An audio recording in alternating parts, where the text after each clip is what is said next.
पीहू के जाने के बाद शांतिपुर गांव फिर से सुंदर, शांत और लोग हंसी खुशी जीने लगे थे।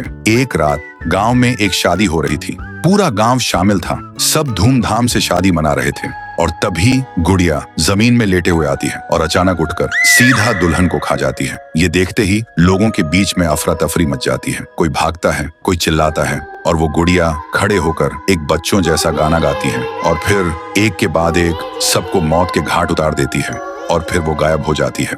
गांव फिर से कांप उठता है। सुबह सब लोग इकट्ठा होते हैं और कहते हैं वो भूखी लड़की वापस आ गई है। इस बार एक गुड़िया बन के लोग घुटनों के बल गिर जाते हैं और रो रो कर कहते हैं, हे भगवान हमें बचाओ। तभी गांव का मुखिया आता है और गुस्से में कहता है, चाहे वो कोई भी हो, है तो एक गुड़िया ही ना, आज रात मैं उसे खुद गांव से निकालूंगा। फिर रात के ठीक 2:30 बजे मुखिया अपने 2 चेलों के साथ गांव के बीच खड़ा होता है और फिर वही धुआं छा जाता है और वही आवाज,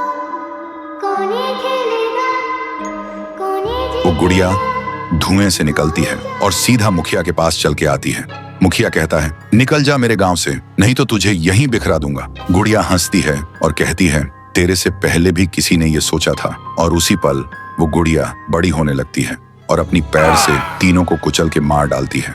सुबह जमीन पे सिर्फ खून के धब्बे रह गए थे, लाशें जैसे हवा हो गई हो। लोग समझ गए ये कोई आम गुड़िया नहीं, इसके अंदर कुछ और ही शक्ति है। तभी गांव की एक बूढ़ी औरत कहती है, इस गुड़िया को हम गांव से नहीं निकाल सकते, इसे तो सिर्फ पीहू ही गांव से निकाल सकती है। फिर सभी लोग उसी जगह जाकर खाना रखते हैं और दिल से पीहू को पुकारते हैं, भूखी देवी वापस आइए, गांव को बचाइए। तभी जमीन से एक आवाज निकलती है पीहू, पीहू, पीहू। और मिट्टी से बनने लगती है पीहू। लोग चिल्लाकर कहते हैं, देवी हमें बचा लो। फिर रात होती है। वो गुड़िया गाना गाते हुए आती है, लेकिन अचानक पीहू उसके सामने आ जाती है। गुड़िया रुक जाती है। पीहू उसे पकड़ने जा रही होती है, लेकिन गुड़िया हवा में उड़ जाती है।